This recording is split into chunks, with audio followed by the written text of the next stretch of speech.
Dan Vondrak, Creative Director for Marvel Ultimate Alliance, and welcome to a very special episode of Power of X-Men.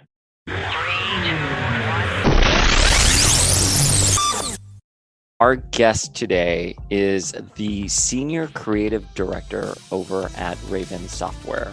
He's worked as a programmer for Star Wars Jedi Knight 1 and 2, and has recently directed the campaign for Call of Duty Black Ops Cold War. But most importantly, and this is the reason why he's here today, he was the director for X-Men Legends 2, Rise of Apocalypse, and Ultimate Alliance 1. Please welcome Dan Vondrak. During the whole making of X-Men and the casting of X-Men, I was there in the production office. Remember, you don't need to scream for help when Banshee's around. Was it supposed to be Jean or was it supposed to be Madeline?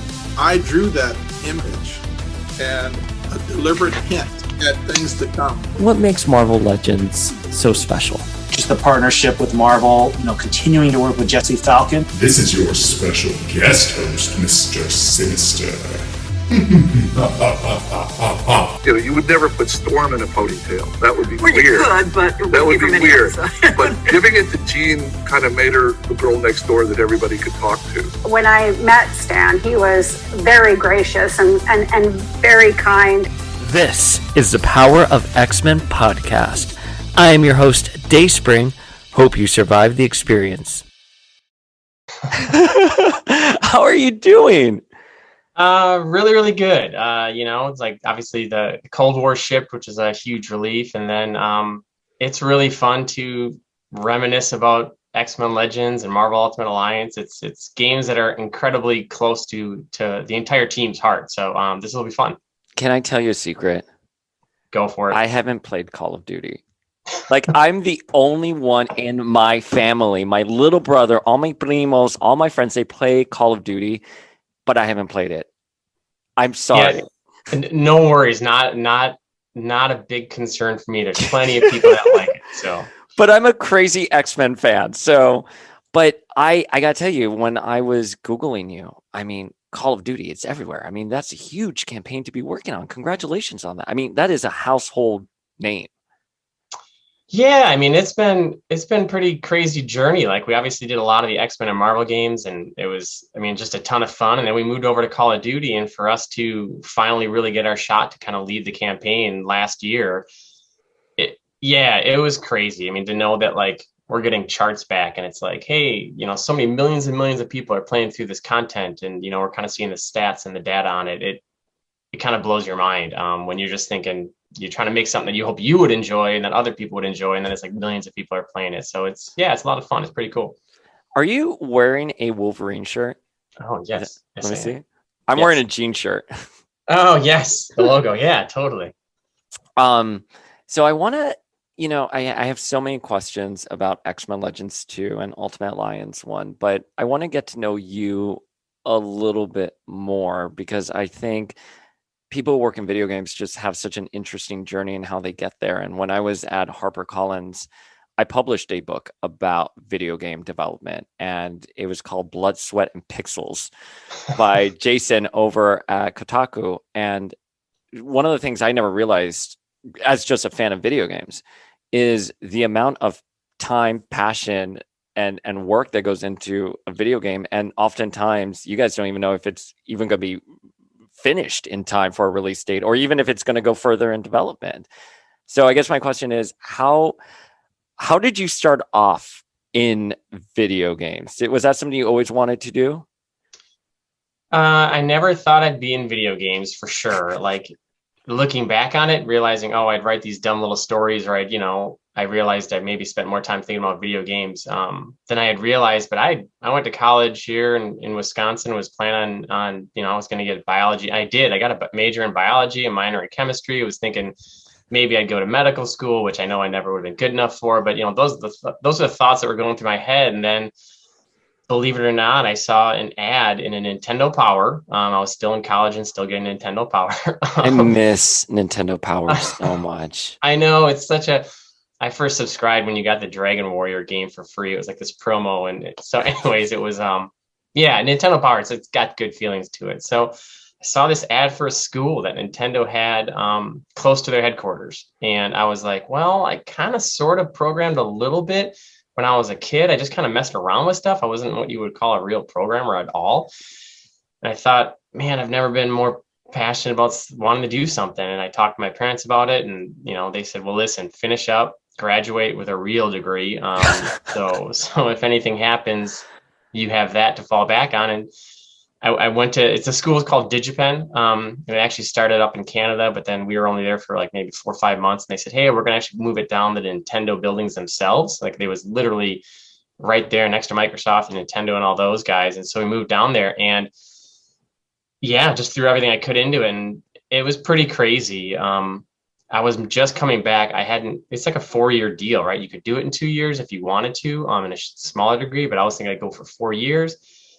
I was just coming back to Wisconsin and drove back here with my then fiance just to get married. And my wife actually had seen an ad for another game company in Wisconsin.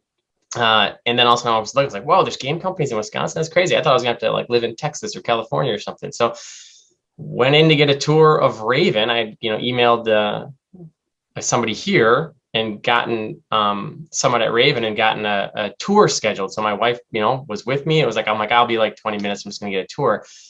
Well, I was in there for almost 3 hours and actually ended up sitting with Pat, Pat Lippo, who you'd previously interviewed. And he was the programming lead. And he just started asking me all these questions. And I was like, is this an interview? I thought it was supposed to be a tour. Well, 3 hours later, I walked out.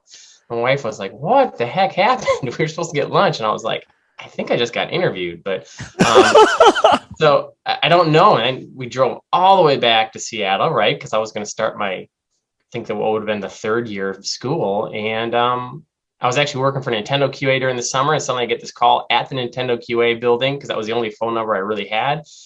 And it was Mike Crowns, the guy that gave me the tour. And he's like, hey, we want to offer you a job. And I was like, what? It was just surreal. And so that's insane. Yeah. I mean, I was just staying there in the Nintendo buildings. We were just, QAing some game. And I was like, we had just like drove all the way back from getting married in Wisconsin. And all of a sudden I was like, oh my God. And I was like, well, yeah, of course. I didn't even think about it. So yeah, there you go. That's how I got into video games. Pretty crazy.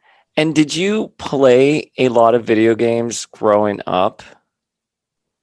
Yeah, I mean, looking back on it, I for sure. My family had an Atari, so it was a lot of Space Invaders and Pac-Man. But then my parents bought an Apple II GS, and that's where I really fell in love with just like computers. And I wouldn't call it programming, but there are ways you could like draw pixels on the screen. And as soon as someone showed me how to draw a pixel, me and my brothers were drawing, enough pixels to make pictures, or like we got so excited because we made something that said FBI warning, and like we could figure out a way to put it on our games disc and, and make someone type in a password for it. And so like, that's about the extent of programming we did. But yeah, looking back, like I still have sheets of notebooks of story ideas that I had written down that I totally forgot I'd even done. It was in my parents' house. So yeah, I guess I did play a lot of video games.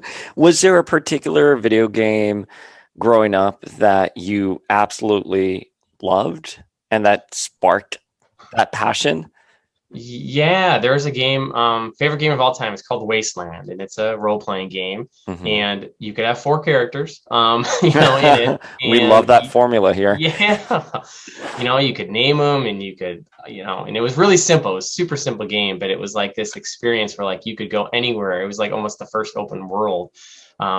So yeah, I think Wasteland was great. And so tons of different games like that just were fun. They were open world, and just a lot of different games back then that were just trying to inventive things back on the old Apple II days. So you're at Raven now. Have you been at Raven all this time since that tour? Yeah, way back 2000. Took that tour and then all of a sudden got hired, and whatever it was, 4 or 5 weeks later, moved back to Wisconsin. Haven't moved since. How has Raven evolved over the last 2 decades, in your opinion?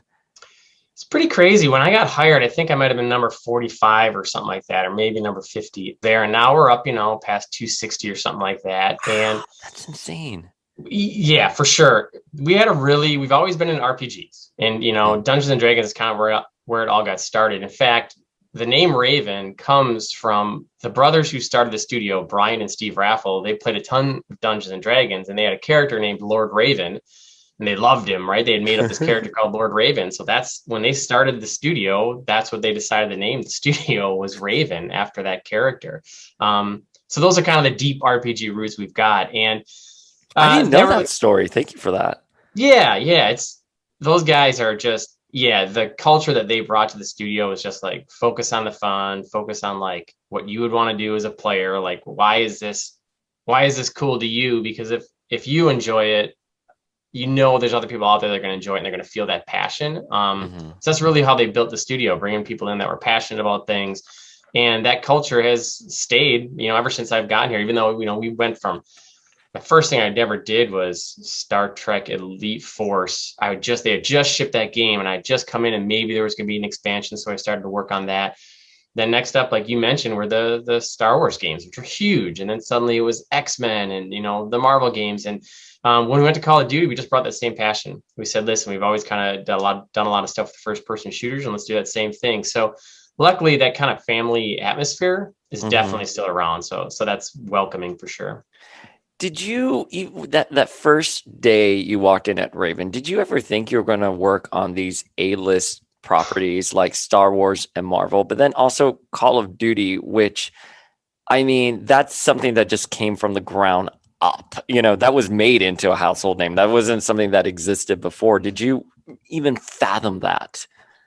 Not at all. I mean, you have to understand, it's like you're just a fan of video games and you sit there and you play them and you think to yourself, oh boy, well, how come this game doesn't do that or doesn't do this? And so you just want to like, man, I just wanted to be a part of the process of anything and just help in any way.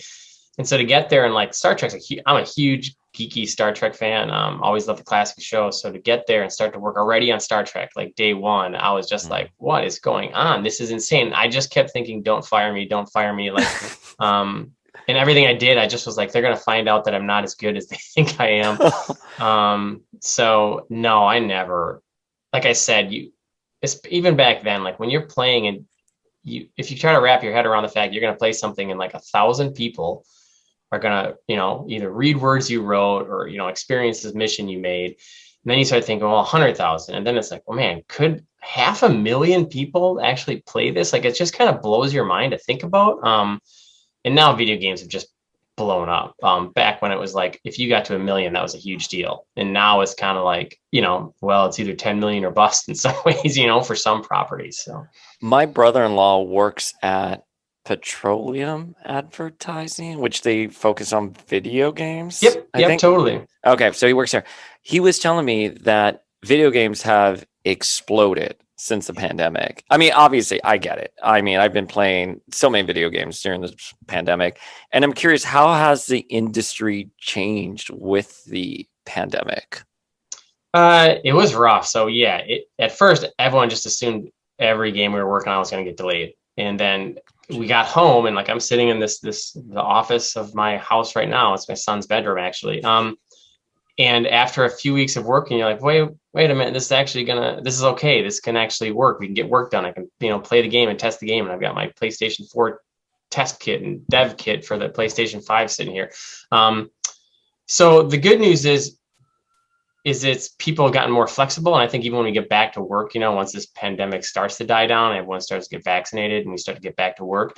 Good news is I think everyone's going to learn to be more flexible. We're going to allow actually a lot more. If you can work from home at certain days you need to, go for it. We've kind of learned that's a good thing. And there's just been a lot more communication. And the team, what I've found personally is you just depend a lot more on the team members. Like I'm sitting here today talking to you and that's great. And I'm doing it because, I'm labeled creative director, but the truth is the team is the one that puts the game together. And if it's not for like everybody and each one of those guys putting in their passion, it just doesn't play as well or doesn't, isn't as cool of an experience. So working from home, those guys had a lot less like direction from either someone like me or other leads. And I actually think it was a great thing. Like they said, boy, it's on my shoulders. I don't have someone around to pull next to me. I'm just going to make the decision. And I think everybody grew a lot that way, and it helped a lot. That's such an interesting perspective, and that's spoken like a really great captain of a ship, and I know there's so many moving parts in making video games and so many different sections, but the way you just spoke about people having that autonomy and taking those own creative leaps that they wouldn't otherwise have done if they were in an office and they're not just like, hey, Dan, can you just like approve this for me? Like, no, Dan's not here. You have to make that. So hearing you speak just now, and also when I was talking to Patrick, I just assumed video games are making a lot of money. The industry is thriving. Everything's great. But he also, and this is sort of what you echoed, kind of, they didn't know when the pandemic hit what was going to happen with the production schedules. People were just buying. But you guys in the background, you have to have those creative relationships. You have to be able to test the games and go into a space and talk about that.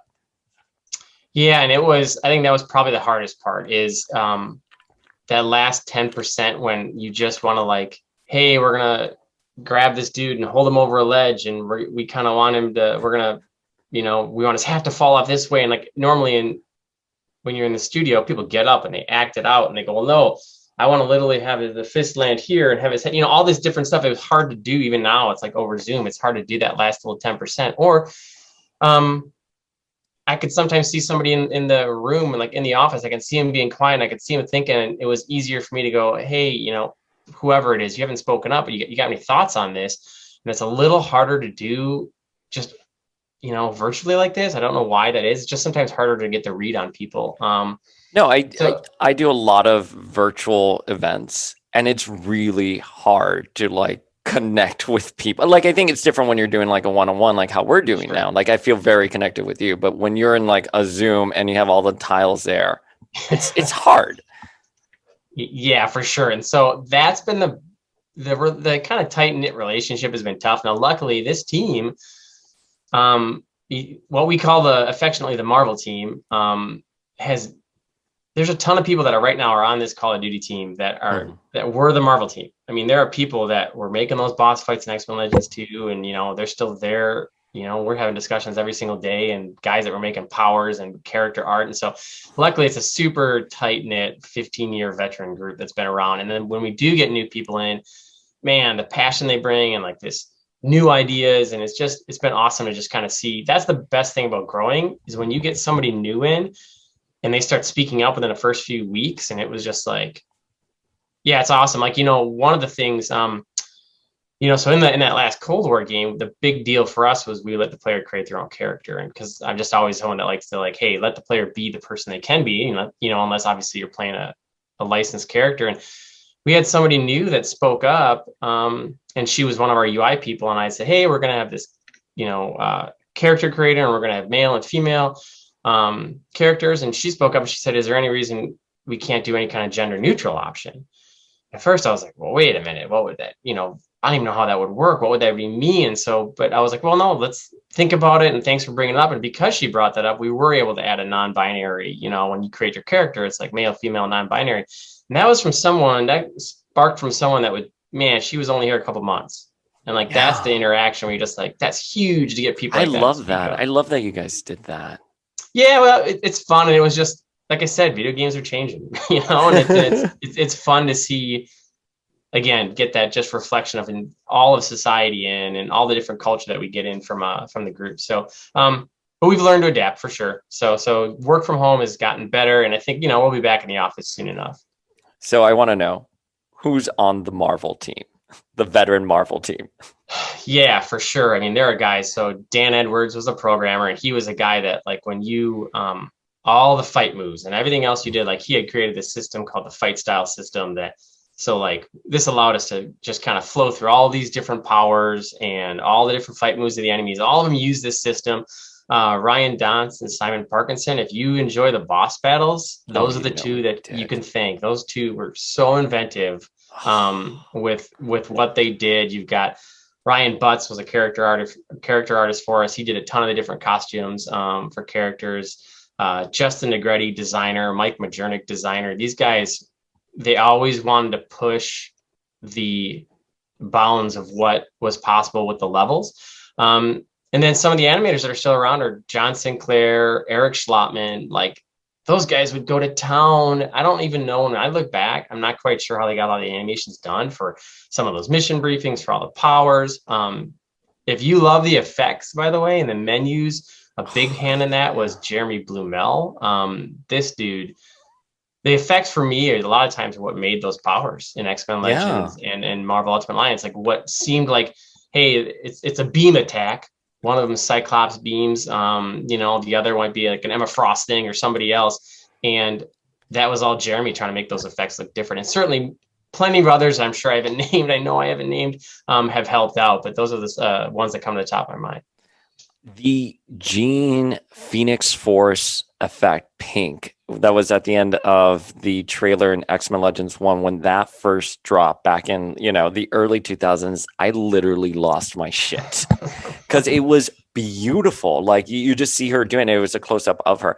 The powers in the games, you guys nailed it. But before we get into the games though, I want to ask about your relationship with X-Men, and who is your favorite X-Men character?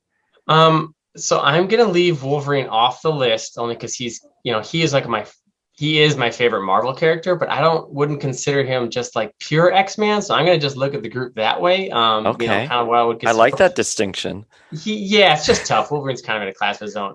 Don't hate me for it. Cyclops is my number one. No, I love Cyclops. I love Cyclops. Cyclops was the official stance of this podcast is that Cyclops was right. Oh, okay, excellent. That's what I like to hear because I got all kinds of.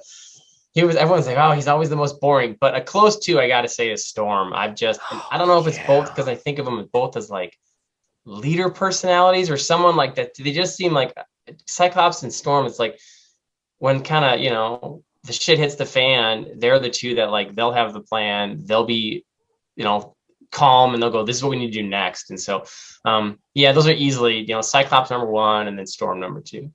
Yeah, well, Storm and Cyclops are the leaders of the X-Men in my headcanon. We've had other characters step up and lead, and I'm like, okay, that's cute, but the only leaders I really accept are Cyclops and Storm. And Cyclops, I was just talking about this on an Instagram Live the other day. In the comic books, the Pretender, aka Wanda Maximoff, decimates the mutants, right? She removes the mutant X gene. And the only one who stepped up to try to save the mutants was Cyclops. And he got shit done. And it couldn't have been Xavier. It couldn't have been Magneto. It had to be Cyclops. And Storm, every time I see Storm on a team, she's in Marauders now, I'm just like, she is born to lead. Like she just, like her presence on the panel, I was going to say in the room as if she's here with me, her presence on the panel, it's just, you gravitate towards her. So I'm right there with you, man. Did you watch the animated series growing up? Oh, huge fan. And actually I've listened to, is Julia and Eric Leland, I think it was. Leewald, yeah. Leewald, there you go. That podcast was awesome to listen to. I had no idea that they were married, that they were part of it. Huge fan of the animated series. I mean, that's really where I got most of my X-Men knowledge from. Like comic book wise, I tended to be a bit more into the Batman and Superman stuff, and only kind of dabble in some of the X-Men stuff. But that animated series, I know you're not a big fan of Beast, but let me tell you, at least he was done right in that series. I loved everything they did, and that was awesome. So I love the animated series. There's a big influence for sure. Yeah, the official stance of this podcast is fuck Beast. But but hey, thank you so much for listening to the past episodes and doing some research before coming on. That really just made my morning. I mean, you've been so great so far, but thank you for that. No worries at all. It's like I didn't realize people had podcasts just about the X-Men. And then it's funny, it's like one episode you guys were talking about like, oh man, the 90s and Blockbuster, and then like when you guys talked about the decrepit Toys R Us buildings, it hit the home because I had just been driving past the Toys R Us. I was listening to it in the car. And it is so sad when I see those old Toys R Us buildings. And I was like, oh man, so much childhood in those buildings, and now it's gone. I agree. And kids today have it so easy because you can go on eBay, Amazon, wherever, and like buy the figures you want. Even if you have a natural curiosity for the X-Men, you just type in Magma, Storm, Wiki, and that's it. You get all of their information. And I was talking about this with one of the X-writers, Zeb Wells, about why was fandom so great in like the 90s is because you had to go out and be a little archaeologist and mine that sort of information. And like for the longest time, the only thing I knew about Magma, for example, was what I had on a Fleer Ultra 94 card. That's it. For 4 years, Dan, I didn't know more or less about Magma. And that made when I got to know her more, far more, valuable to me. And yeah, it's just Toys R Us seeing that. Like I went hunting for action figures there. Yeah, and it's like you'd pick up the box, like you're like our mom would drop us off, me and my brothers, and we'd just be like an hour just walking around, and we'd go back to the same miles over, and you'd read the back of the boxes and try to get whatever information you could. You didn't have like Google or anything like that to learn it, so yeah, it was a different time, and like, in fact, there wasn't even dial-up back then. No, there was not even dial-up. No, not at all. Totally, it's like the internet did not exist. It's like, Toys R Us back then used to sell comics too. So you could kind of cheaply read the comics by grabbing one of them off the rack. And we used to do that too. But I had an Omega Red action figure that was kind of bigger. I think he was like 10 or 12 inches. And I just, at the time, I didn't know who he was, but I was like, this action figure is awesome. And so, saved up a bunch of money and I bought him. And I was so happy when we got to Legends 2. And I was like, one of the first names I personally wrote down was like, we're having Omega Red. So, he's going to be in the game. All right. Well, I'm going to ask like a ton of X-Men Legends 2 questions. Are you ready? Yeah, let's do it. Okay. So I think my first question, let's keep it a little general here. Were you on X-Men Legends 1? Yep, absolutely. And when I first got, so the way that game, I'm not sure how much Pat talked about this, it was originally on a totally different engine. Raven was trying to make their own engine. It was like, can we spin up this kind of console engine of our own? Then eventually we moved to that Alchemy engine. And when we moved it, I had just moved over. So I'd finished up Jedi Knight 2, Jedi Outcast. And so, moved over to the X-Men team. And it was pretty new. I was just trying to get words printed on the screen. Like I was in charge of getting the menus working. That was a great menu, by the way. I love that menu with Cerebro. Yes, totally. Well, trust me, it was just a blue screen when we started. Now, again, I was like, oh my God, I'm getting fired. I don't even know how to do this. So that happened. And where really, though, I gained ground is once they kind of got me in the gameplay programming role. And I had only known the Quake engine, from what I did on the Jedi games. And so when I brought it over, we really didn't have much in the way of like characters moving around or much at all. And I was like, hey, I'm going to kind of style it after some of the things I learned from Quake. And that's where I started just making characters. Pat had jumped in. He was making Iceman slides. So yeah, I was gameplay programmer on X-Men Legends. I think one of the best days ever is I was working on Iceman, and previously the power was just like you freeze somebody and like little blocks of ice appeared around their feet and they kept animating. But I was like, well, can we spawn in, like if someone just builds me a model of an ice shell, and can I just make it I'll spawn in a fake character that's like an ice shell character, and can I just pause that animation? And the tech guys would give me a way to pause animations, and suddenly as I was doing it, and I was like, well, wait a minute, it's way cooler if you zero out gravity. It's like if you get them stuck in the air. And I remember at the time the lead programmer was like, that makes no sense. Ice doesn't make you freeze in air. And I'm like, I know, but it's just cooler if they have it happen. So yeah, I was a game programmer on X-Men Legends, and it's funny because I ended up bouncing between that and then Jedi Academy, which was the sequel to Outcast. And so I was bouncing back and forth. And yeah, I was a big part of that gameplay programming team, but a lot of the guys there just did so much work on like the powers and stuff. And so I was able to come in and work on enemies, work on heroes, all that kind of stuff. So how did you make the leap to game director? And I know it's project lead, and I think Patrick clarified that it's all the same and it means something different for every company. But how did you end up being director of X-Men Legends 2? Unexpectedly. I know, Pat had, informed us, hey, he was going to, move on and go somewhere besides Raven. And I think that was sometime, and so the game released in like, let's say September, I think, or something like that. He had told us that sometime around July. And so, he wanted to make sure we had plenty of time to plan for it. And Rob G, who's the co-project lead, said he didn't feel like he wanted to take that on again. He maybe wanted to try, a different role there, even though, so Rob G is a walking encyclopedia for Marvel stuff. So I know I've heard, I've tried to track him down. I can't find him. Yeah, he's still at Raven. We'll figure. We'll get you. Oh, that guy is okay. Rob G, we're coming for you. He was just like he was Google for me, for Mark. He was the Marvel Google. So because again, Google didn't exist or Wikipedia didn't exist. You needed to have someone who knew this information. And by the way, the lore that you guys put in the games, it was tight. Like you guys were really right. I mean, you took your own leaps, of course, and you created your own universe. But I think the reason why the games and even Ultimate Alliance, especially Ultimate Alliance 1, you took so much continuity, put your own spin in it, but also respected it. Does that make sense? Yeah, 100%. And we would have. So there were the couple of guys that were key to that. Rob G, the co-project lead on X-Men Legends 1. Bob Love, who he was our writer. And so if you heard VO, if you got writing, if you got notes, he did everything. Bob Love, huge Marvel guy, amazing writer.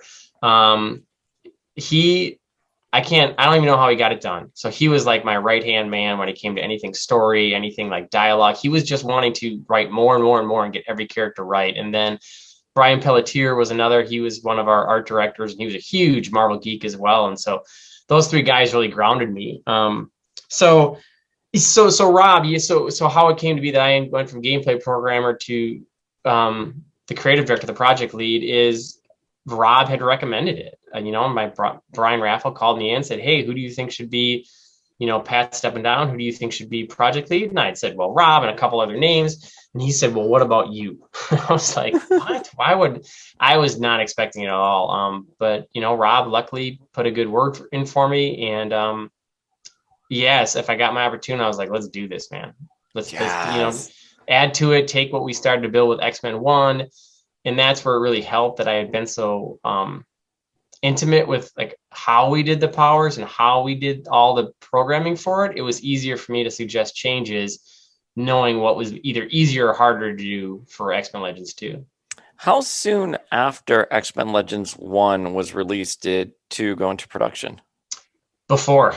Wow. It was from a story standpoint and planning standpoint. Like, I think I found out in July that I was going to be the project lead, and it was like, cool, we're doing this. We loved it. I mean, that team, I guess the team was so passionate. Like, they were little comic book artists, Jeff Butler, Les Dorscheid, Jeff Moy. These are guys that were like comic book artists that were on the team. And so everyone was like, whoa, almost like before they could even say yes, let's just start working on it and let's get as far as we can. So that way they have no choice but to say yes. So, I mean, Bob and I think we were in my kitchen in August while we were fixing bugs in August to get the game on X-Men Legends 1 and, finishing up any last dialogue bits Bob was, and I was fixing bugs. And then we'd spend a weekend here or there in the kitchen at my house working through what the story for X-Men Legends 2 would be. And of course, we'd run it always, like Rob was always there to help us, or he had tons of ideas on what they had kind of thought about doing post X-Men 1. So yeah, before X-Men even shipped, we at least started working on the story and the structure of the game. Okay. And so I'm just curious, did you guys know X-Men Legends 1 was going to be a hit, and that's why you wanted to be proactive with doing a sequel? How does that typically work? I'm only comparing it to movies in my head right now, where it's like, oh, that movie did really well opening weekend, so we'll get a sequel. So I'm a little thrown off that you were already working on 2 before 1 came out. Just a bunch of young, naive dudes. We had no idea. You have, when you put something creative out there, you have these huge fears at times. Mm-hmm. And then you also have, I think it's maybe part of my personality where either I'm totally up and I think this is the greatest idea ever, or I think, oh my God, everyone's going to hate it. So catch me at the right time. And it was like, dude, the game's going to be great. Let's make a sequel. We can do this. And so, it was great. Yeah, it's really weird to think about, like, it was just ideas back in July, and so now you're 15 years later, you're holding up the box. It's pretty cool. So we just, like I said, we started working on it, and by the time Activision said, yeah, okay, the game's selling well enough, we're already, month, 2 months into working on it, because it was a short schedule. It was, Yeah, it came honestly, out so fast. It was crazy. Like X-Men 1 took 3 kind of plus years. And I say that the way that game was a true game development of like, hey, it's a brand new engine. We have to work through everything. We didn't have what we call the fight style system. We didn't have the fight style system to let everyone move around. We didn't, like I said, we didn't have menus. I was putting the menus together.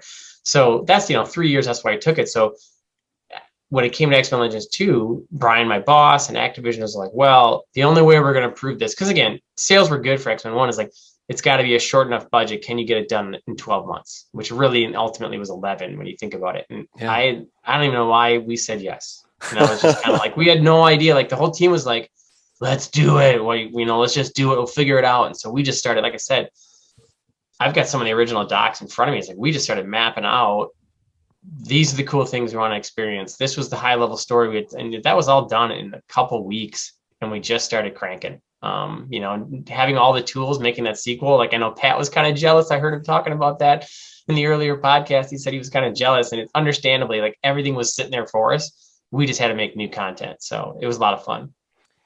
What were some of those early ideas that you guys were tossing around in your kitchen?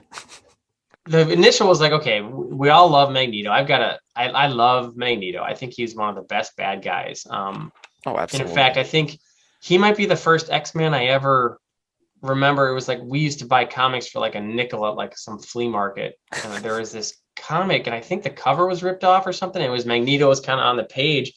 And the way he was talking in the frame, talking about, rights for mutants or whatever it was, I was like, oh, hey, this is a cool looking good guy. What's this all about? I thought he was a good guy the way he had been talking. Anyway, so I'd always loved Magneto, and we just felt like we already played that card. What else can we do?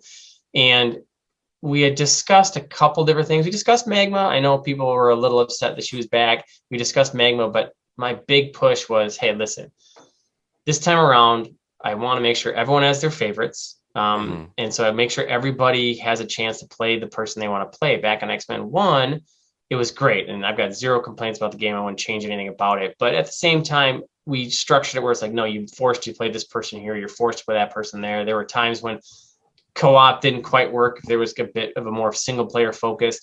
And this time around, I said, here's the deal. From the second someone pops the game in, they have to be able to play 4 characters.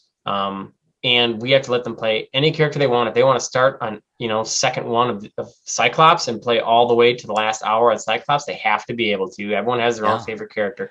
So that was kind of the start. And the Age of Apocalypse story. Just iconic.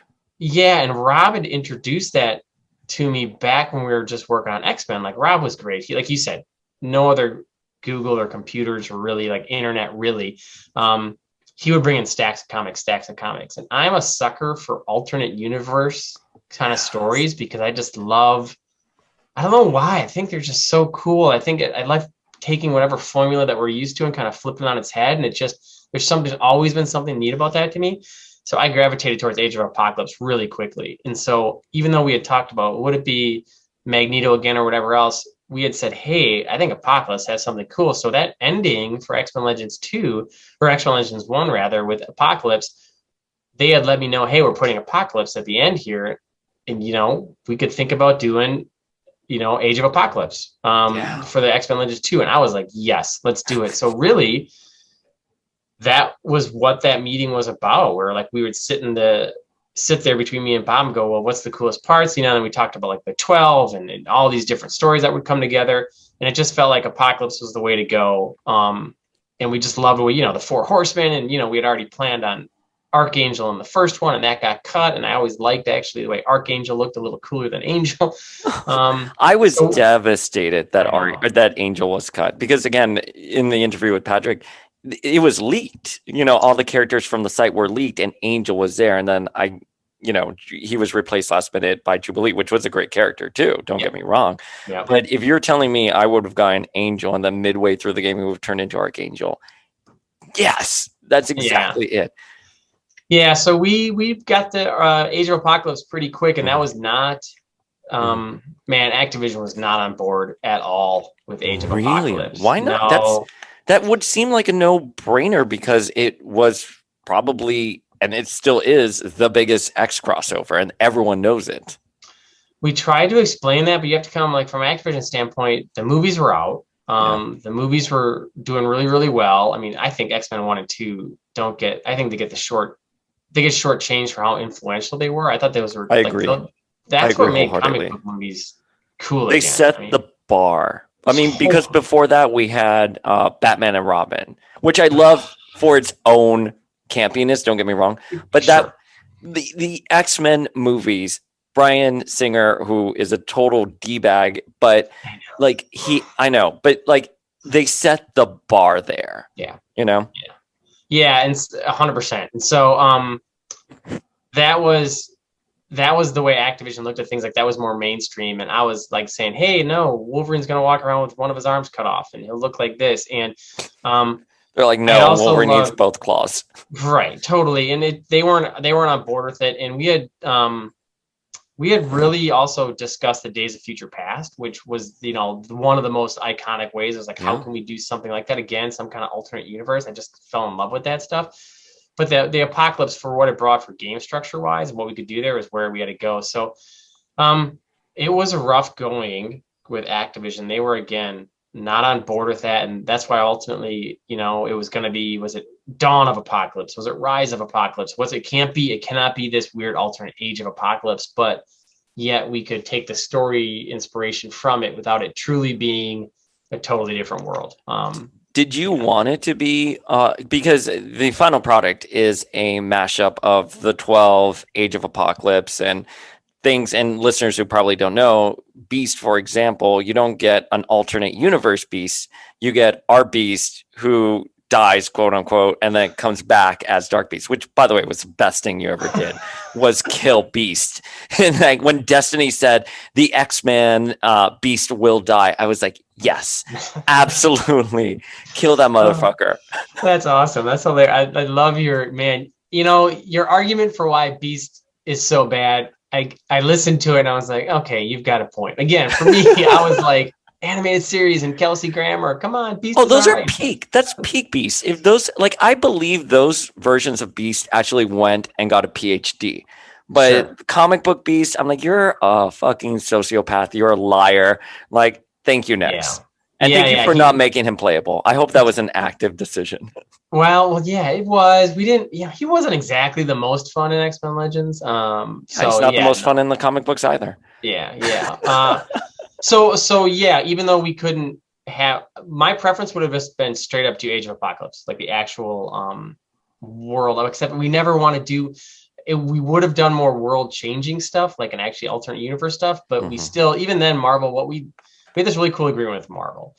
What we told them is, they were like, hey, is this going to be like a direct sequel to X-Men Legends? And I said, it's going to be influenced, but what I like is, like, when I read comics, when I have fun is when each book kind of takes their own angle on things. I said, no, every single one of your books or series isn't totally in lockstep all the time. And I said, that's what I like these video games to be, is that we're not necessarily going to just recreate Age of Apocalypse 100%. We just want to use it as a basis, and then kind of tell our own version of it, because that's, to me, what's cool about comic books, is when there's just kind of slight alterations, or when a movie comes out and as a fan, you're like, oh, are they hinting at Phoenix, or are they doing that? It's just, it's fun as a fan to be like, not just go, oh, well, I know exactly what's going to happen next. It's fun to find those hints. And Marvel was awesome. They were like 100% on board with that idea. So don't worry about it. Go ahead and mix and mash all together how you want to.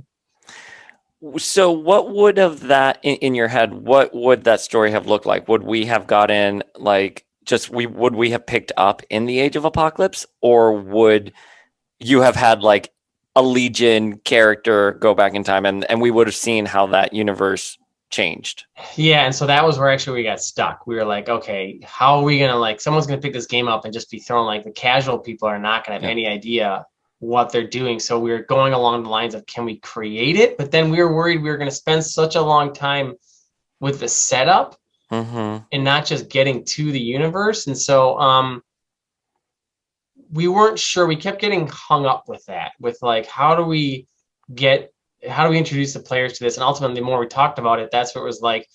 A big push for us was to get the Brotherhood to work together, Brotherhood and X-Men. We just liked, Bob was salivating at it. He was like, oh man, I want to do these mission briefings where they're talking back and forth. I love them giving, shit to each other. And so we really loved that idea. And it was like, well, let's start with that as the kernel. Like, listen, the X-Men and the Brotherhood are forced to work together. Why? Because the ultimate evil Apocalypse is there. And then from there, that can be our conduit. Like, everyone knows who the X-Men are. Everyone knows who the Brotherhood are. Let's start there with like normalcy for these people, and then kind of descend into the chaos of the Age of Apocalypse stuff. And we weren't sure where we would, like, how we would do an official like leap in time or to a different kind of universe. But by that point, it had pretty much been told, no, you can't do that anyway. So we just abandoned the idea. Well, I agree, by the way. Like, how would you have done that for the casual gamer?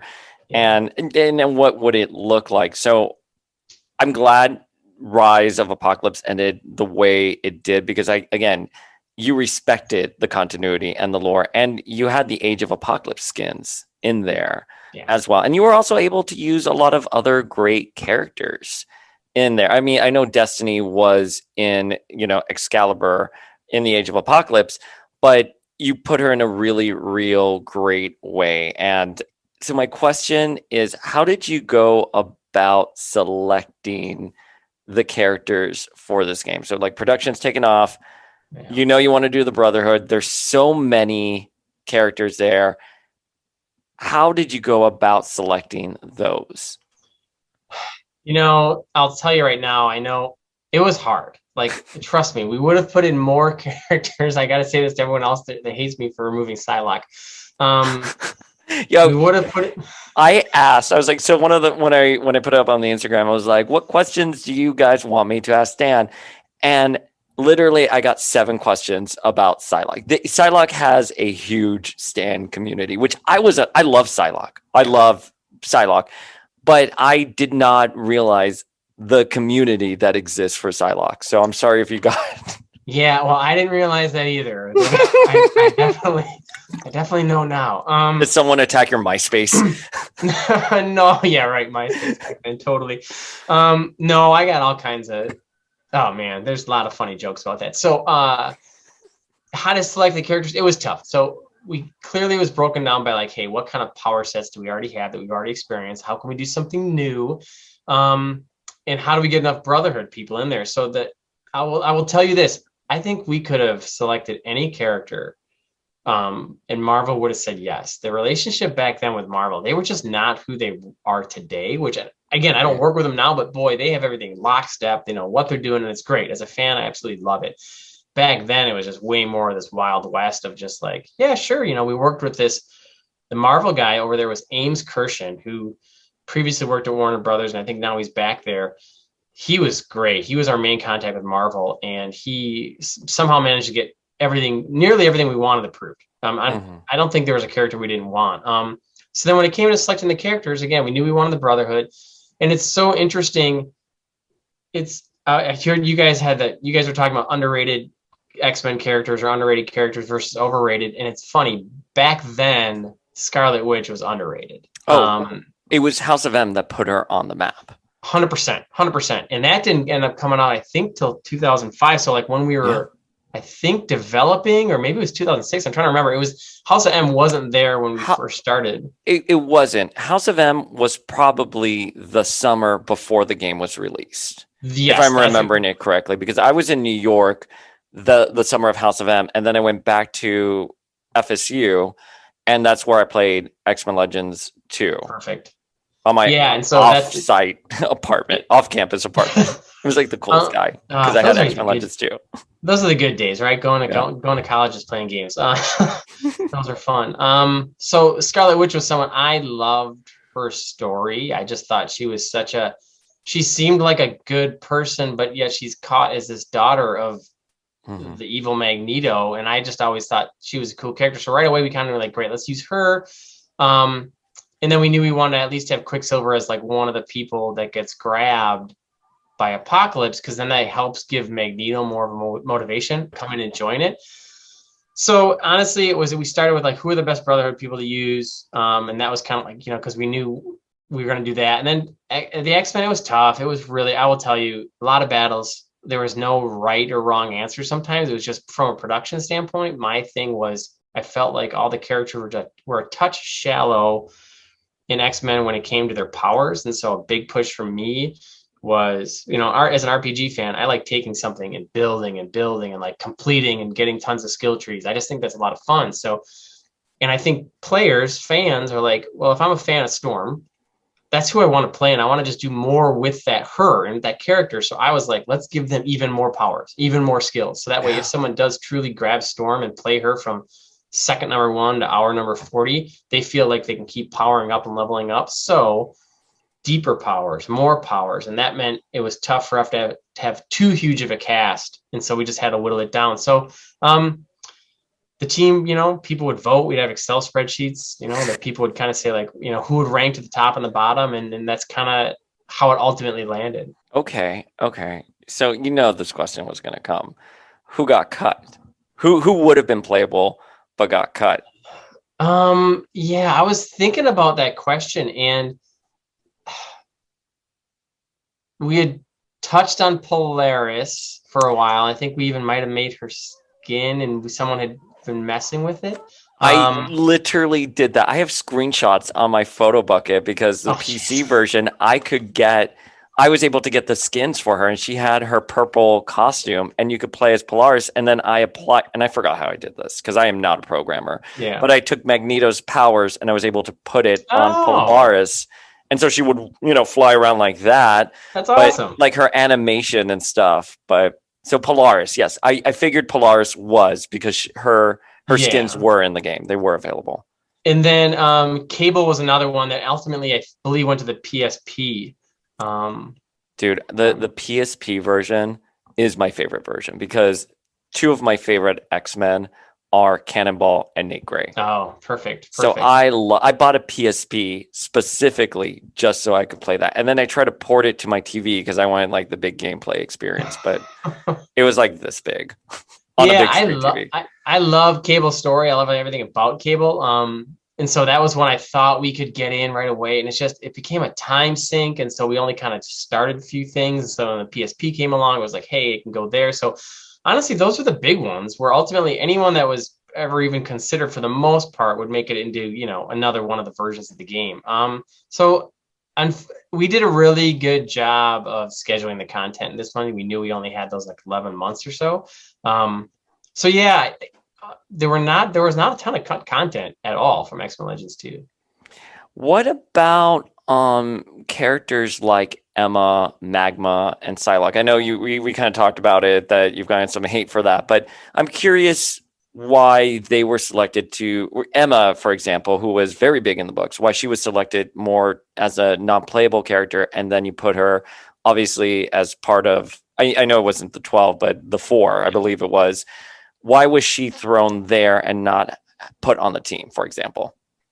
That I believe when we talked about it, because, we knew Magma was going to potentially be an issue. We knew Emma would potentially be an issue. And we felt like, hey, from a power set standpoint, we liked what we had, and we weren't sure where to go with her next. I think the problem is we just were like, people weren't as excited about making Emma. I mean, I hate to say it, but we, from a story perspective, I loved, like, Rob had told me all about the Stepford Cuckoos, and I was like, I love that you see the Trinity. That was such an iconic line. By the way, I'm so sorry. I'm talking to you, but I'm on my photo bucket, and I hacked Emma too. Oh, good for you. That's awesome. Hang on. I'm trying to put it in the chat so you can see it. Oh, sweet. That's cool. But I think what you did with Emma and when they went to the shrine and the temple, I thought it was so great. Hang on, I'm trying to see if I can. I'm like, I use Zoom every single day, and I'm like, how do you do this? That's where it's like, we loved Emma the character, and that I had no idea what had happened with the whole Stepford thing, and then Rob brought me the comics, and I was like, what? They like harvested her eggs, and like that, dude, that was Phoenix War Song. It's like, oh, that's a twisted deal. And so, anyways, poor Emma. So we just want to get that. I was like, that's a cool story. And one of the things we had always hoped when we did that kind of stuff is we hoped it sparked an interest in somebody, where it was like, that happened to me for the X-Men animated series. I'm sitting there watching it and I was like, what, who is this character? What's the deal with this? And you want to just learn more about it. So that was really one of our goals, is to say, like, for instance, when we put the Savage Land in there, I remember it was like, hey, let's put the Savage Land in there. And then like we would try to make objectives that would help explain like parts of the comic, like the atmospheric generators would be like your objective. And so we just tried to like get as much lore and little pieces of info, so that way someone that's a fan of that can be like, oh, I know what that is, I'm so cool. And if you're not a fan of it, maybe, for a few of you, it'd kind of make you want to read up on that. Well, I love what you just said, because I didn't think about it until just now. But yeah, X-Men Legends 2 did have that animated series feel to it, which is there were so many characters. They were done well. They were respected. Their histories were respected. You didn't dumb it down for the gamer. And it incited that curiosity for others. And you also did that with the skins. You did the Age of Apocalypse skins as well. So thank you for that. That's great. Yeah, no, it's, I appreciate that very much. And it just came from the team that had everyone had their own personal story about why they wanted this skin in the game or why they wanted this costume. And they'd come into you and they go, no, you don't understand. So-and-so got in a battle, and they'd have this big long story about it. Sometimes I admit to your audience, I am not nearly the geek in the Marvel repertoire that some of these other guys are. And I just listen to these stories and I'm like, whoa, if there's even just like a dozen people out there that know that kind of story like you do, yeah, sure, let's get the skin in the game. That's cool. But I think the Leewalds said this in our interview with them, where they were like, we're writers. We want to put that foundation and we'll build up. With you do video games. You were a programmer. It is your industry. You just want to do a really good game, and you're just building from the ground up, and then you learn the lore as you go along. And I think that was evident in X-Men Legends 1 and 2. So how excited were you, though, to bring these characters to the forefront that never got the dues they deserve, like Blink, for example, and Polaris and Wanda? Again, because this is pre-WandaVision, I know. It's crazy to think about it. That, I mean, once all of a sudden, like, the Marvel movies started happening, I'm like, oh man, is that supposed to be Scarlet Witch? Is that what they're going for? It was a ton of responsibility, to tell you the truth. I mean, it was like, our big goal was like, hey, I remember like Bob would say, hey, let's just have fun with this. There's going to be people out there that don't know who these characters are. Our job is just to say, hey, how do we interpret like their voices? Like, how many of these characters had never had a voice before in any kind of media? And Bob was the one that was out there voice directing them and like getting all those voices in. So like Blink, for example, I love the fact that we could use Blink as an actual game feature with her teleportation and allowing people to go back and forth. Because again, in X-Men Legends 1, it was just a very structured game, which it worked great for that game. It was just like boom, boom, boom, go here, here, here. I loved like, oh, not only can we bring Blink into the game, but we can actually make her a main feature. Like, this is how the player will teleport around. It almost makes sense now. So that kind of stuff was exciting. And like Scarlet Witch, like I said, I was a huge fan of hers. And it is interesting, the passionate debates you get in where it's like, just some people would come into your office saying, I don't like the way we're treating this character, whatever else it is. And it was just a balance of always trying to go, okay, we can change those. If you're that passionate about it, we'll change that dialogue. Like, someone's like, they seem too dismissive of Professor X. They would never talk to Professor X like that. And I was like, well, Marvel was okay with it. Like, they approved the script.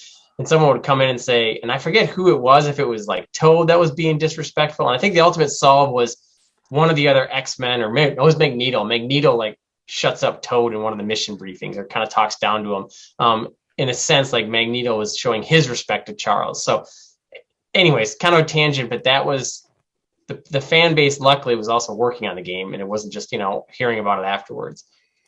So was a character like Blink on the table to be playable, since you had invested so much? Would she have been incorporated in the story? I'm assuming because, you have Nightcrawler, you having two teleporting characters, like, we can Blink can get more dues here, but I'm just curious because again, Blink is another character who we all love. Yeah, so originally, yep, she was on the she was on the playable list, 100%. Sorry, so she was absolutely on the playable list, and then it started to become like this, like, well, wait a minute. Again, you have to speak to the mass audience. Nightcrawler's huge, like he was like the star of X-Men 2 movie. You've got to have Nightcrawler in there, and I was like, okay, that's non-negotiable. Yeah, and it was like understood. I love him too. And then it's exactly what you said. Sometimes the power sets, and that's kind of like the deal with Emma. It just felt like, well, wait, people feel like we already have that mix of powers in there. Let's just find different people. But then, like I said, it was like, well, if we can't use Blink as a character, how else can we use her? And it was NPC, and then that's when we were just kind of like, wait, she could be literally our teleport mechanic for getting back and forth. So that's kind of how it goes. It's never easy, I promise you. Marvel would have let us keep putting more characters in. It was just a matter of time, unfortunately. So Marvel was really chill with anything you wanted. Did they say no maybe once on like someone you may have wanted? Because you all had Iron Man in there too. Was there like a bigger Marvel character you probably wanted and they were like, no, like hang tight on that? So they weren't big fans of us using Deadpool as a playable character. Of course. That makes sense. And I said, well, we're going to have him as an NPC. We think we can get him as a playable character. And it's really crazy. So Activision did this study, and this wasn't because of Deadpool, but, Activision's good about always do the market research. So they had done this big study that basically asked a bunch of questions, but two of the questions were, do you know this character? Question number one, boom. Mm-hmm. And the next question was, do you like this character? And so the whole idea was like they could make a rating scale to say, hey, how popular is this character in terms of just people knowing him or her? And then how popular are they in terms of like, if they know about him, do they like him? So Deadpool on the do you know him was bottom of the list. Like nobody knew who Deadpool was. And that was kind of their way of saying, see, don't make him playable and there's no reason to do it. But he blew away on the other scale of the percentage of people that liked him. He was like in his 90s. And the next closest person was like in the 60%, meaning of the people that knew who Deadpool was, they all loved it. Yeah. And so that finally could let them convince them rather to say, okay, you guys go ahead and do it. You guys can have this kind of playable Deadpool thing or whatever. And Marvel was like, yeah, sure. Okay. If you guys really want to, but it has to be unlocked or whatever it is. The other characters, I know they had issues with, so we had considered trying to do a character artist, like Stan Lee, Jim Lee, Jack Kirby, Chris Claremont. Like we were like, hey, could we, if we made these, that's so awesome. Yeah. If we made these guys as playable characters, could we unlock them in some kind of, I don't know how we do it. We were like, but the way we see them working is they would almost like have their powers of being able to draw or just change stuff in the universe if they wanted to. Like, that outline was there and we were like, oh, what if we just took the skin away and just the inking was left for one of the powers and, all the other stuff.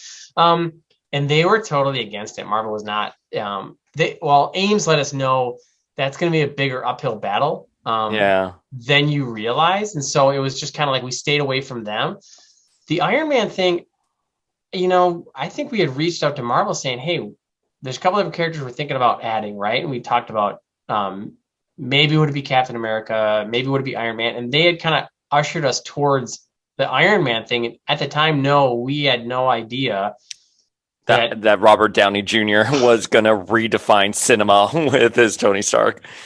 Totally. It was just like, and they didn't give us any kind of hint of that whatsoever. But what's interesting is once Marvel Ultimate Alliance had come out, we were reached out to by Marvel because they wanted all of our files for Iron Man's powers to give. They said, hey, Favreau is asking for like different power ideas. And we knew you guys, Marvel at the time, the Ultimate Alliance was a huge hit. And so they were like, can you just send all like the files, the movie files for all his different powers? And so we, maybe they can use something like that in the movie. And of course we were geeks. We were like, oh my God, that's amazing. Yes. So we did that. I want to circle back on the PSP exclusives because, as I said, I love Nick Gray and I love Cannonball and Cable, and you also threw in Dark Phoenix. Yeah. Was it just timing that you couldn't get them? Or was it negotiable, or was it a negotiating contract thing with, PlayStation? Yeah, it's definitely it's a little bit of both. Like timing wise, it was tight for us to fit in out anything else. Like we were maxed out. Yeah, you had 11 months. Yeah, it was crazy. And they even pulled our date in a couple more weeks. So we were like in trouble. So then there was this another team that was helping obviously with developing the PSP, and they had that more time. And we had said, hey, Cable, we'd always want to get them in or whatever. And Gotcha. we had kind of thrown them our list of like different characters that we potentially thought of. And luckily there's some fans over there, but the Sony stuff, definitely they got involved, like even to the point where, man, and later I think in like the Marvel and the Ultimate Alliance, like it's kind of amazing. At some point corporate structure takes over and it's like, well, just so you know, Target wants to see if you can give away this character as part of their promotion, and so wants this character as part of their promotion. And that was part of the thing with the PSP, and the Sony was like, I think that's how Dark Phoenix got in there, because they didn't feel, I don't think that they felt the others were big enough names. Yeah. The Cables and Cannonballs, they didn't see that, but Dark Phoenix, everyone knew that was. Yeah. And so it's kind of like, give them a big name like that. And I'm pretty sure that's how she got in there. So Cable, so I just understand it correctly. Cable, Nate, and Dark Phoenix, they were on the list to be in the main console game. And it's just production. You were just like, well, we can't do it, but the team doing the PSP version, we can give them that. Yeah, and trust me, when I say on the list, it was a list of like, hey, there's tons of characters. Like, I think even Emma Frost was still on there in a sense. We were like, oh, can we just unlock her afterwards or whatever?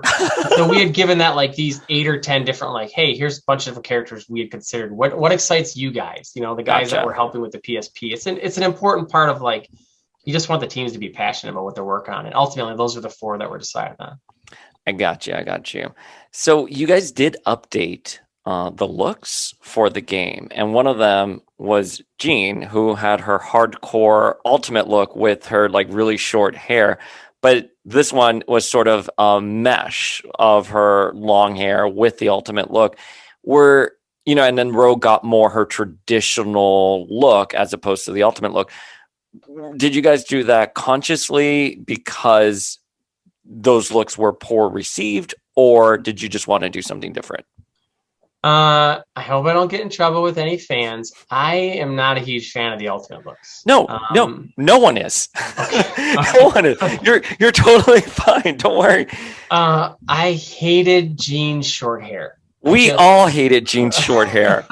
It actually, yeah, even today, if I Google that picture of her, listen, the art's great. Artist did a great job. And of course. It's not a rag on the art or anything. It's just the ultimate looks were just not fan favorites. Yeah, and again, it's one of those things where I think somehow Marvel had maybe more of a hands, and like Pat kind of talked about this. Pat Libo talked about this previously. Yeah. Is they were really pushing that kind of look, and they absolutely were.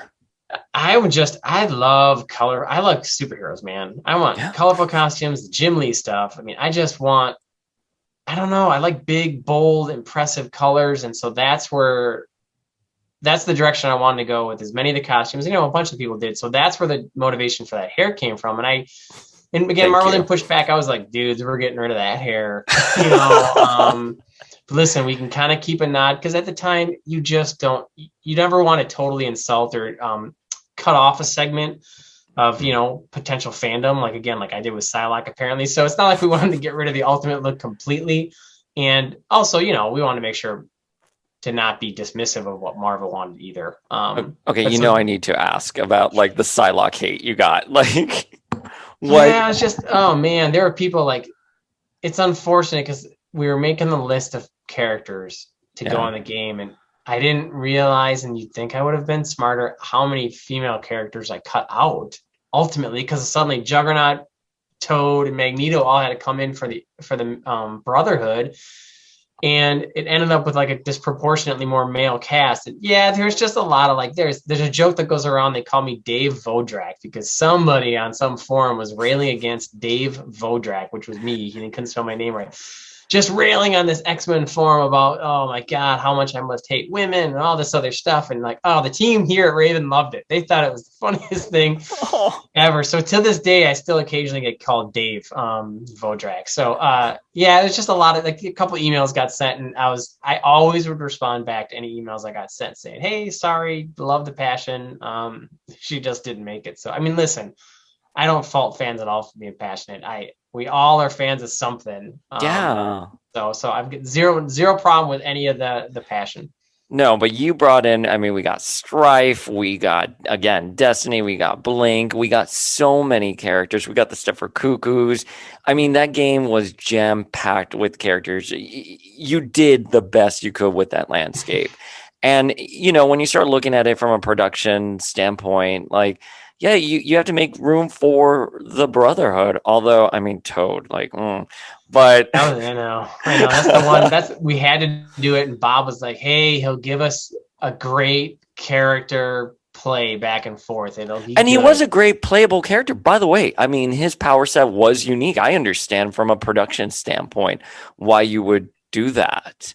I'm not a huge Toad fan, to be totally honest. I didn't even like him in the movies. I love the X-Men 1 and 2 movies, and I didn't even like him in the movies. But it was like, yeah, it's just one of those. You know, it's like he's popular enough, good move set. We had already had experience with him from the first 8 games, so let's include him.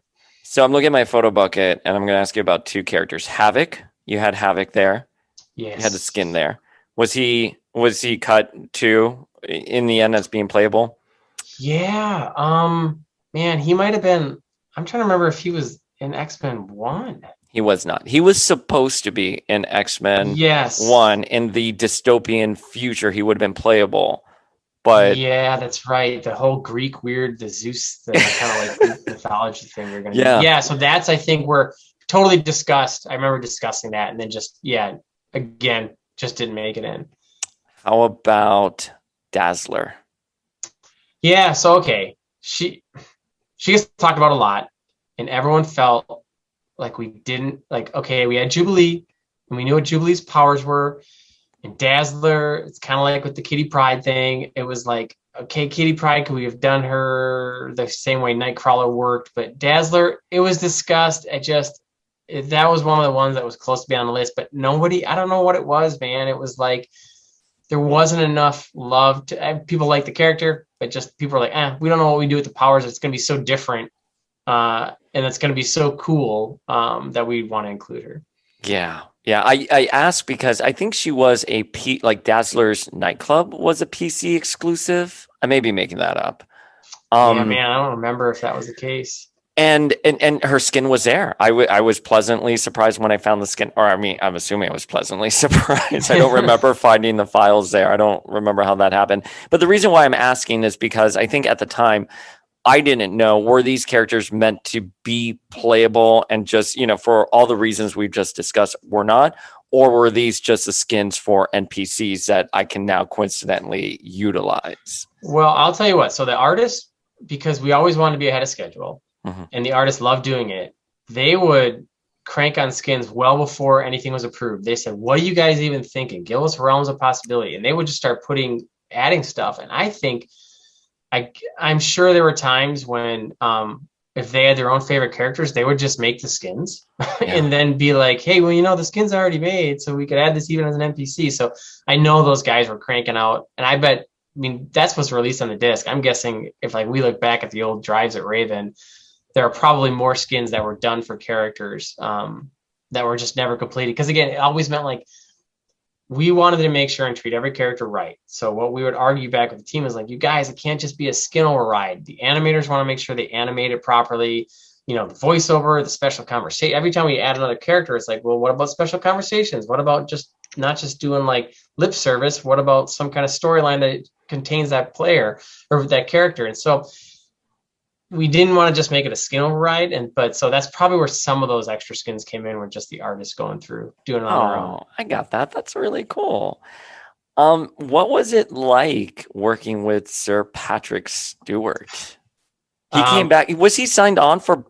Well, no, because you guys decided to do a sequel. It wasn't like in the contract. It was easy just to get him back. Like you were just like, Come on, Sir Pat. I mean, okay, so professional. If like you take away one word from, you know, Mr. Stewart, it was like professional. I could not believe he was always there, ready to do the lines, barely had to do any retakes, would ask really good questions. Never, trust me. First of all, okay, so many things to talk about. So Patrick Stewart, he was great to work with. And no, we didn't have him. And man, was he huge.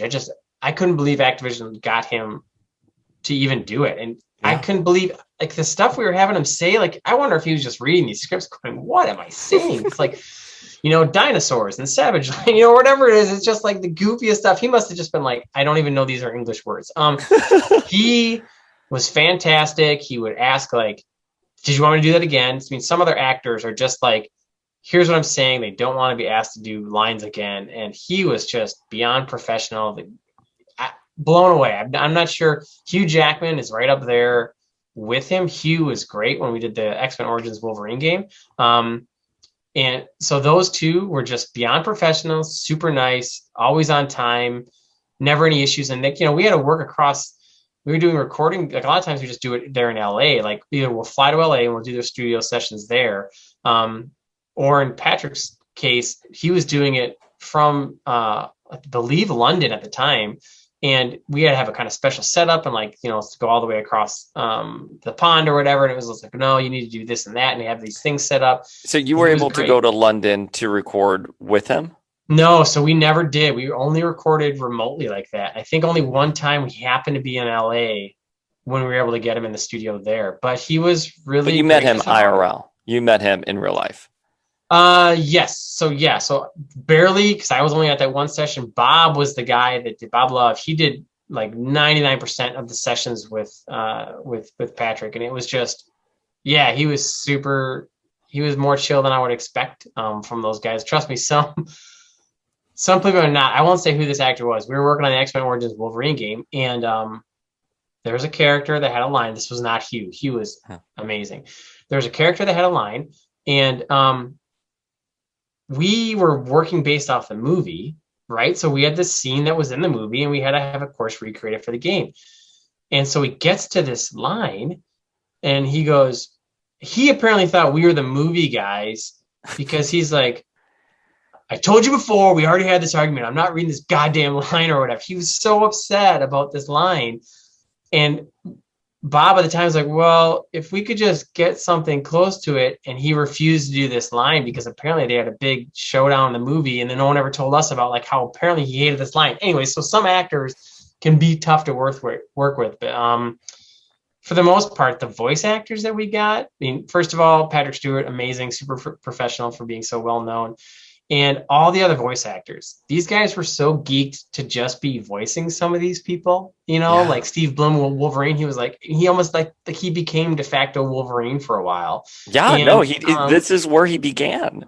I mean, so they loved it. They were totally into it.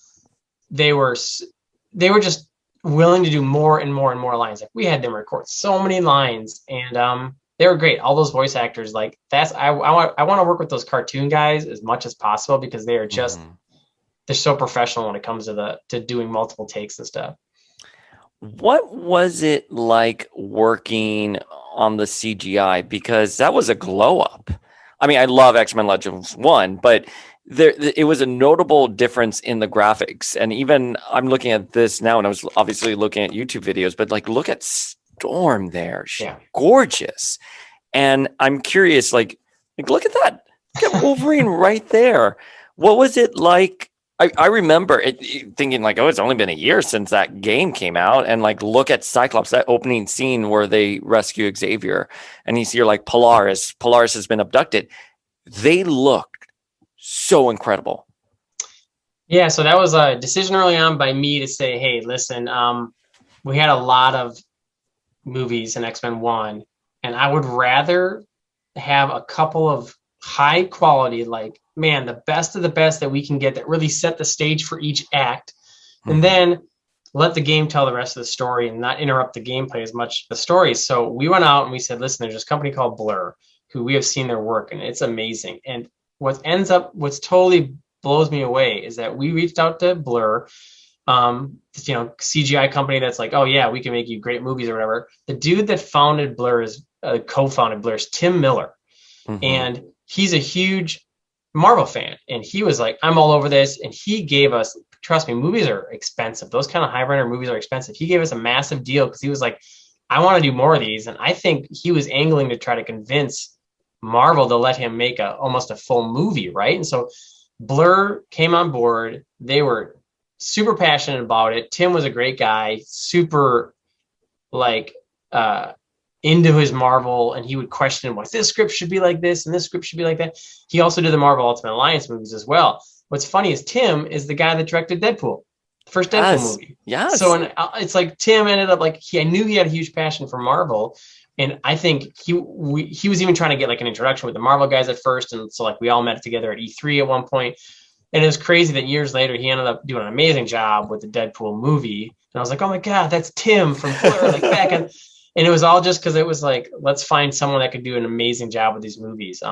So Blur was, man, they gave us a bargain, let me tell you. But they did a great job. I love the scene where I believe it's Apocalypse who grabs a knife and throws it to Archangel, and Archangel grabs it, and then like the screen, like just the way it like spins around him, and you see that hate in his eyes.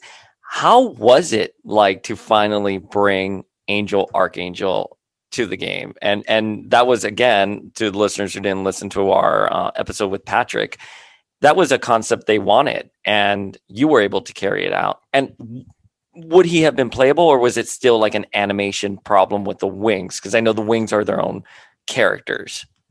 Yeah, at the time there was definitely that animation problem with the wings. And I was so happy to get him in there because, again, I actually think Archangel is the cooler version of Angel. I don't know why. It's just like, oh, he's so cool. What we were trying to do, like what we had originally talked about, is me and Bob were like, is there any way to redeem him early enough, like get him to that point, but then redeem him so the player could play as him and just like kick ass with him for a while and see what that feels like. And the reveal of like him and then having to fight him as the boss battle all kind of just came too late. By that point, it was like, no, we're already like story momentum wise, we're on our way to Apocalypse, so it didn't make sense there. And yeah, I think we later figured out how to handle those kind of appendages better, but that's really what, because of the way the camera worked and the wings, that was where it was tough to deal with him. But we loved the rage. I was like, I just want to make sure we get across how angry this dude is. And yeah, it was a lot of fun. I'm glad we finally, it was fun considering we thought we were going to do an X-Men Legends 1 to make it happen in X-Men Legends 2. I do have some listener questions. Great. And they're fun. Are you ready for them? Let's do it. Okay. The first question, where's X-Men Legends 3?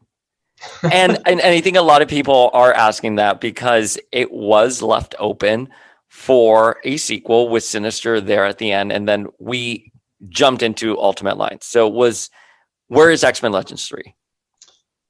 I don't want to crush anybody's dreams. I'm not sure you'll ever see an X-Men Legends 3 from Raven. I mean, the passion's there. It's just, I don't know if it's going to line up with what we want to do. I could tell you what we had planned. Yes. What did you plan for X-Men Legends 3? What we wanted to do for X-Men Legends 3 was, we were going down the trail. We love this idea that Sinister was going to kind of wrap everything that happened in 1 and part of what happened in 2 and, bring that into X-Men Legends 3. And so the initial story ideas were to go with Onslaught. I love Onslaught so much. So because we love the idea of being able to say, hey, Shadow King in 1, and he had trapped Professor X and used part of his mind. And then Apocalypse said, we're going to use the angle with Quicksilver. Like we're going to try to say, hey, well, Quicksilver, and that's kind of where the DNA from Magneto comes from. And ultimately, Mr. Sinister, that's why he was so happy on top of that pyramid, because he wanted Apocalypse defeated. He didn't care. His goal was never he just needed Apocalypse to bring these guys together, to grab what he needed, and then ultimately make Onslaught for, and again, we would not have any kind of official Onslaught story. We would have done our own thing with it. And what we had talked about was, we were talking about letting you make your own character. So we had kind of written up a whole design doc where what we wanted was the player to have this secret background that you would just like when you first create your character, you would just pick just a few sentences of the background, and ultimately you didn't know what happened until the end, and you'd find out like one version was your background was that you were actually created in a Weapon X by the Weapon X program, and you were going to be able to like defeat Onslaught that way. Another was like, well, no, Bishop actually brought you from the future and you didn't realize that your memories were wiped, and he brought back because the future that Onslaught kind of Days of Future Past and the Onslaught future, he does win and this world becomes corrupted and you know, everything goes to hell. And so Bishop brings you back in time. So we were trying to like pull in multiple different storylines from what we were going to do with your character. But ultimately we just were like, are people going to be accepting of you playing as your own character, or do people just ultimately want to play as the X-Men / Brotherhood again? So that's kind of where our head was headed for 3 for sure. It was like, it was going to be an Onslaught story based on that character. So that's as far as we got though, before we moved on to obviously Ultimate Alliance. Well, so Onslaught was not only a big X-Men crossover, it was a big Marvel crossover. Were you thinking that maybe you could bring in the Avengers that way? So yeah, that's totally that for 100%. So we had thought to ourselves, hey, if we start this, like we had just kind of unlocked that, we had opened the gate a little bit with Iron Man in X-Men Legends 2. And it was like, can we open that door even further with Onslaught? Like not at first, like it still has to be an X-Men based game. But can we do it that way? And so those were some of the initial discussions about that. And that's where we had hoped it was going. And I don't know if ultimately, I can tell you, I mean, I know how we ultimately got to Ultimate Alliance, how that ended up there. But it was all about, at first it was, hey, create your character, go against Onslaught, even potentially. That just sounds so great. Yeah, and we talked about like, what if we let the player choose to ultimately side with Onslaught? Is that possible? Could you choose to be good or evil? The answer is yes. Always side with I know. And that's very telling of the time. You had Fable that was infamous for that level of storytelling and those choices. And I think we would see those choices play out in Ultimate Alliance and sort of how with the game endings. Yeah, exactly. Where is the re-release of this game? Exclamation point, question mark. Yeah, I know they did, you know, it's a bummer. It's like I wish I had some kind of control over that. I absolutely wish I do. I know they really re-released something. It might have been Marvel Ultimate Alliance a few years ago, but I don't think people were happy with necessarily how they did it. That is, unfortunately, yeah, it's out of our hands. I would love it. I would absolutely love it if they could re-release it. Agreed. If anyone from Marvel is listening to this and they have the power to re-release X-Men Legends, please. Here's another one. Can we get a remastered copy, please?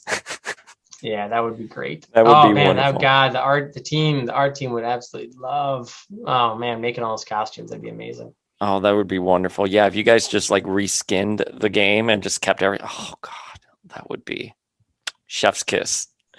Hang on, because you already answered most of these questions. I'm just trying to. No worries, man. How do you? I don't know what this question is, so you would know. How do you translate comic book powers to static video game format with LTD buttons? I mean, I'll tell you this: we kind of found our groove with the idea that it was like once we could, you could use that one button, I think the trigger button, to kind of open up those 4 powers, and it was just like once we got in that groove of like, hey, some are defensive, some are offensive, one of them is a boost. It actually became, we had more powers than we knew what to do with. Like when I look back at some of the old sheets for like, hey, what could we make? Whatever, Cyclops' powers, there's just so many possibilities of what we could do. It was always like, what's the most iconic? That was first. Like, what's everyone going to expect to be able to do? Like, Storm's got to throw whirlwinds. At the time, you're sitting there thinking, well, that doesn't make sense. Like, we don't even have the physics for that. How's it going to work? It's just, that was a ton of fun to figure out how to do it. Or like Scarlet Witch, man, and like all that kind of nonsense we could do with her. That was just a ton of fun. And it was up to the programmers at the time that would go, hey, and animators to go, yep, we can figure out a way to stretch bones if we want to do this or that. So there's tons of fun to make those different powers, that's for sure. Was there ever a character that you just felt like, oh, I don't want to be working on this character because it's too not that you had a vendetta against the character or anything, unless it was Beast, that's totally fine. But where you're like, oh, like I can't get the powers right. This character is so troublesome from like a glitchy perspective. Like, I think I'm trying to ask, like, who was your least favorite character to work on in the game? And knowing, listeners, it's not a personal attack on the character, just because of the mechanics and everything.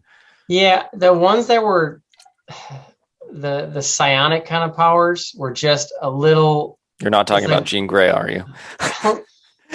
It's where you go after that. That was always our problem with that. It was like we felt like we had stretched it so far where it was like, okay, they can pick stuff up, they can throw it around. We can, I guess, come up with energy mind blast, but that didn't seem as good as like we wanted, like to control other characters and like, like we had talked about stuff like that. So I think those kind of the psychic powers were just a little limiting in terms of like what we could do with it. We felt it was a lot of fun making them at first, and then it was like, how much farther can we go with these characters versus just the much more physical. It's just so much more you can do with like when like a character has a special weapon they use, or like Ghost Rider's chains or whatever it is. It was like, hey, those are new, different ways to handle this character. So I just think it got a little like even the effects guys were like, hey, there's only so many different ways I can represent psychic. It's just a tough deal to kind of get across in a video game. I can't believe you came on my front lawn and you're telling me Jean Grey and Nate Grey were the characters that gave you the most grievance, or the psionic characters. I cannot believe that. I guess your name is David now, right? Is that what they said? Dave? Yes, Dave Vondrak, yeah.